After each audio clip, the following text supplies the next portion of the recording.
dañoo instruire au fond. bañ instruire au fond sur les mêmes accusations bañ instruire au fond. la nga xam ne moom lañ parce que xamante ñii muy man muy yow muy Aziz. amul kenn ku dugg ci instruction xam lan lañ fa wax. mais lañ mën a fort ci li nga xam ne moo ruus ci penc mi. si lañ mën a wax. liñ mën a wax man li ma jot a dégg mooy maanaam le juge d'instruction dafa jàpp ne les fonds yi nga xam ne moom la ñu toppee Tahirou Sarr n'ont pas un caractère public. maanaam nekkul xaalisu askan wi. donc su newul xaalisu askan wi donc mënatoo wax détournement de deniers publics donc soo waxul détournement de deniers publics mën nga koo indil. li nga xam ne mooy mën nga nangu contestation sérieuse alors soo nangu contestation sérieuse da ngay mettre en application l'article 140 du code de procédure pénale loolu mooy tax tey rapport médecin bi da nga koy teg ci suuf xam lu tax parce que article 140 dafa la ne la ñetti ñii moo mën a tax nit ki su fekkee dafa am détournement de deniers publics ñu mën koo bàyyi benn bi ñu ne la dafa def contestation sérieuse maanaam indi na ay firnde yooyu wane ne moom lañ ko toppee nii waru defu ko comme le fait Mansour Faye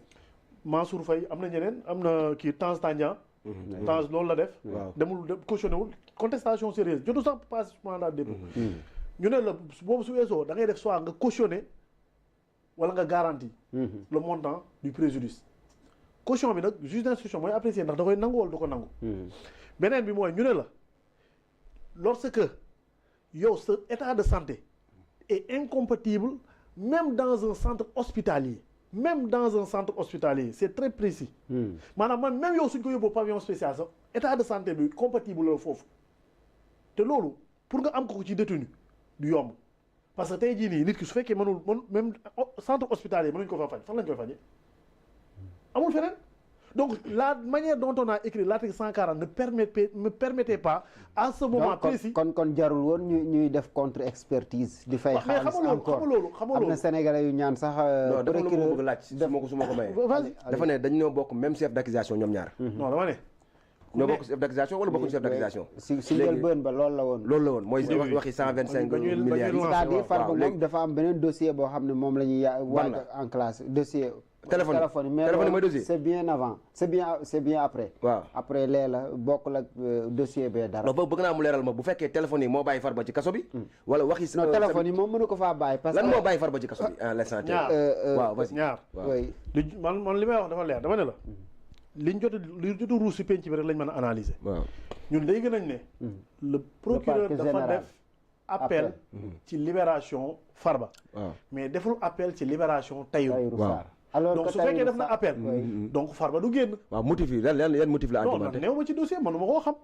comme néew ma ci biir dossier bi mënu maa wax lu nekk ci biir dossier bi l'instruction et les secrets foofu noonu itam ma gën see xuus sax ndax ñi seetaan comprendre Farba Ngom mën nañoo jël yëf yi comme méngale mooy ki nga xamante ne nii complice la si yëf yi kee mooy acteur bi clé muy Tahirou Sarr naka lañ mën a bàyyee kooku nga xamante ne nii moom moo gën a kii moom moo nekk si njambaxaan ga comme ni ko olof di waxee bàyyi ki nga xamante ni mais Aziz doo mën a wax complicité ci moment boobu xam nga lu tax parce que comme dossier bi dafa nekk en instruction xamaguñ quelle est la responsabilité est-ce que su fekkee am na responsabilité ku nekk par rapport ak dossier bi kon mënaguñu xam la teneur de l'instruction parce que fi ñu toll nii mënoo xam exactement ndax def na wala defut parce que soo waxee complicité rek yow yaa ngi koy jox benn qualificatif soo ko joxee qualificatif yow d'accord nga ne kon détournement am na mais Farba complice la te lu ma ko nangu xam lu tax parce que jusqu'à présent day bénéficier lu ñuy waxee la présomption d'innocence mënuñoo wax ne complice la mënuñoo wax coupable la en tout cas dañuy wax ne procureur maanaam parquet général def na réquisitoire le juge d'instruction mu ngi def enquête am enquête bi su jeexee ba mu jeex soit day def ordonnance de non-lieu wala mu def ordonnance de renvoi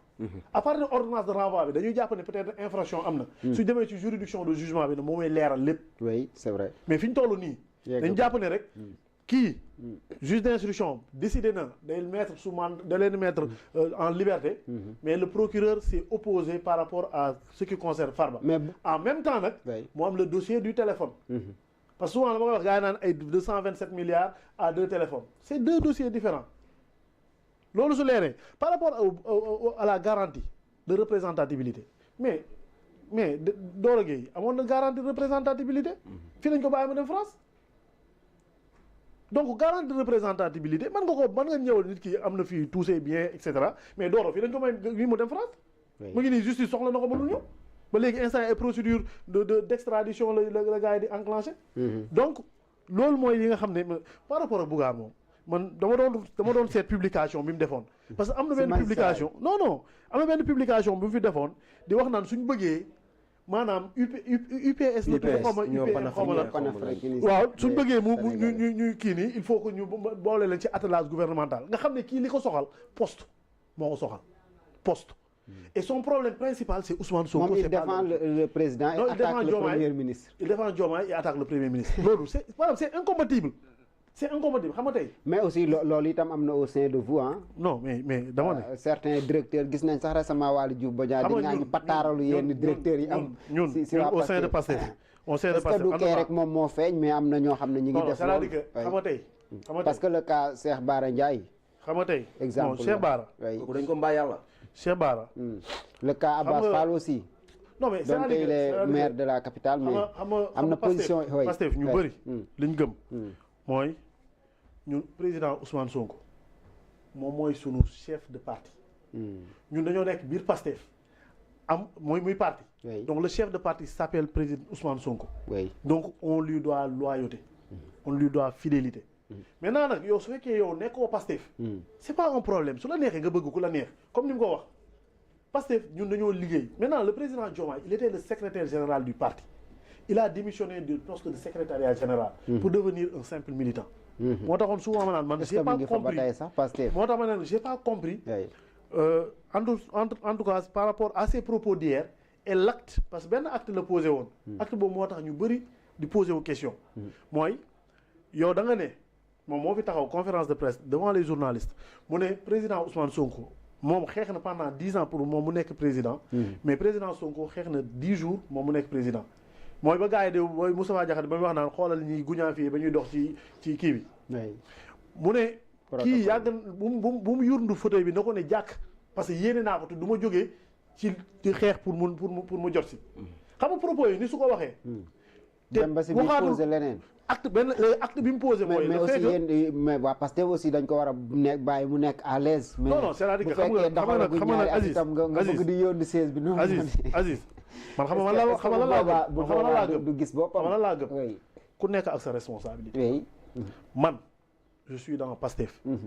et le président de la République du Sénégal il s'appelle président Diomaye et je lui dois beaucoup de respect moi personnellement je lui dois de respect doublement parce que quand j'intègre Pastef Diomaye moo ma dalal au niveau du siège Diomaye moo ñu dalal man ak Pape Matar Diédhiou ak un autre moo ñu dalal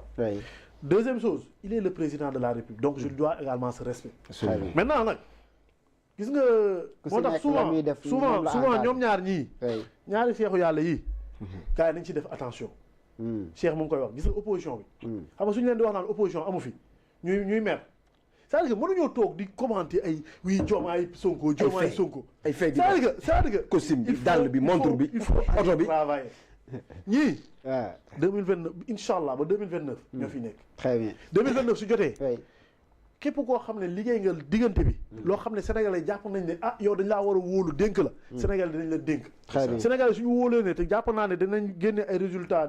sénégalais dinañu wóoluwaat dénkaat ñu sénégalais dinañ wóolu dénkaat ñu c'est vrai incha allah loolu mooy le drapeau de Pastef bi alors drapeau de Pastef je pense que El Malick indi na ci ay précisions moom il était parti au niveau de la Chine pour une visite de travail moom nee na ba muy ñëw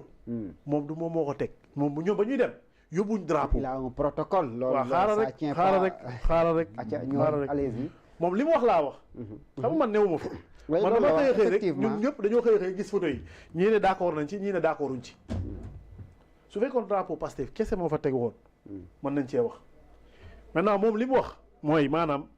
ñoom ñoo confectionné seen drapeau def seen mise en place. teg ko moom ba mu ñëwee dafa ñëw fekk drapeau Pastef drapeau Sénégal drapeau Chine drapeau parti communiste chinois muy 4 drapeaux yi alors nit ñi mën nañ see jàngat ku nekk mën nga see am sa jàngat muy est-ce que c'est normal ou c'est pas normal est-ce que parce que ñenn ñi li ñuy fustiger mooy maanaam dañoo utiliser les moyens de l'État pour des activités politiques Cheikh mu ngi koy wax parce que image yi wax la. mais aussi itam xaw a ñàkk a valoriser suñu drapeau parce que nag. non ñu ñàkk drapeau man xanaa suñ ko ñàkk a valoriser xanaa dañoo ñàkk a valoriser drapeau Chine bi ba muy dend parti communiste chinois. foofu parti état la. parti état la. mais parti bii nii parti bi mooy incarné c'est ça qui pose problème parce que. non parti bi mooy incarné état. non mais fii amul parti état. non dama ne Pastef mooy incarné état laa la. xam nga parti état mooy. non dama ne parti état. dama ne Pastef. Pastef mooy incarné état. Pastef mooy incarné état. c'est-à-dire ñaari problème yi loolu la est-ce que utiliser wuñ mooy état yi dem ba foofu teg fa parti bu Sénégal mais aussi luñ doon ruumandaat naan Sénégal bon. ñi fi nekk parti état lañ bëgg a doxal alors que dafa am fu sore foo xam ne foofu lañ jógee ba am suñ démocratie est-ce que loolu c'est normal. moom laa dama ne la. xam nga mën nga see d'accord mën nga see ñàkk d'accord. oui ma ne la gis nga président El Malick Ndiaye la mu wax. fa laa mën a tënku parce que man xaw ma ban parce que man damay xëy rek gis. c'est une visite officielle ay drapeaux. oui gis ay drapeaux mais cela n'enlève en rien le travail titanesque boo xam ne def nañ ko fa. tey jii ngay gis peut-être ay diplomatie parlementaire ñu ko gën a renforcer. di def ay benchmarking di def ay liggéey yoo xam ne am na solo. maintenant nag Sénégal nag bon malheureusement souvent dina am ay photos yoo xam ne peut-être après nit ñi dañu ci jël seen temps épilogué. mais man personnellement. vraiment je vois pas de chat à fouetter à ce niveau. gisoo si daal luñ mën a kii. acca Cheikh ñëwal drapeau bi yow ban lecture nga si am est-ce que c'est normal est-ce que normalul est-ce que aussi yow da nga am lecture ne parti état comme yenn si ay sénégalais yoo xam ne xëy na dañu jàpp ne loolu lañ fi bëgg a instaurer mais est-ce que itam loolu sénégalais yi dinañ ko nangu. d'abord remarque bi may njëkk def mooy il a torpillé l'essence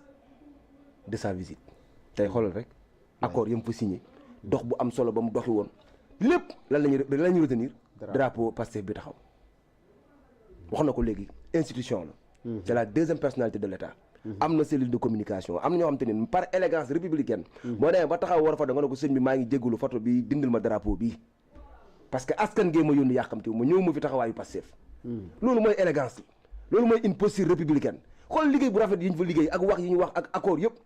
baatu drapeau bi yàq na lépp kenn xamatu lan lañ fa signé laaj naa la ko yow mi ma mën a wax lan lañ fa signé Maroc même chose dégg naa ak Ousmane Sonko signé na fa 17 accords lan moo yàq wax bi magistrat yi togg sa cere ginaar bu saf-sap tibb sa boolu suuf dóor ci digg bi au lieu ñu wax léegi lam fa liggéey ba mu fa demee yi nga xam te ni mën nañu amal njëriñ benn affaire la ñu retenir wax ji mu wax magistrat yi kenn xamul. est-ce que sénégalais yi aussi ñoom itam du ñoom ñooy intéressé wu si loo xam ne vraiment jarul yàq sa temps. communication dafa am sens. fii yaa ngi gis fii mën nañ ci wax 2 heures de temps gars yi bu ñuy retenir dañ koy paraphraser benn vidéo bu 30 secondes ma la dugal ci kaso bi Doudou Wade émission bi def na 2 heures de temps xaw ma 3 heures de temps benn vidéo benn partie boo xamante ni boo xooloon sax fil conduite bi di nga sax comprendre exactement meaning bi moom lañ koy toppee nii suñu papa jooju noonu père xaw ma nu mu tudd le député de Pastef là Mayabe lu tax mu jéggalu ji dañoo dagg benn vidéo al amin benn séquence bu ndaw mu gis ko mu waxee sur l'impulsion wax ay erreur mais élégance gi mu am ci moom li tax ma rafetlu li mu def taxaw na jéggulu publiquement ne il a été induit en erreur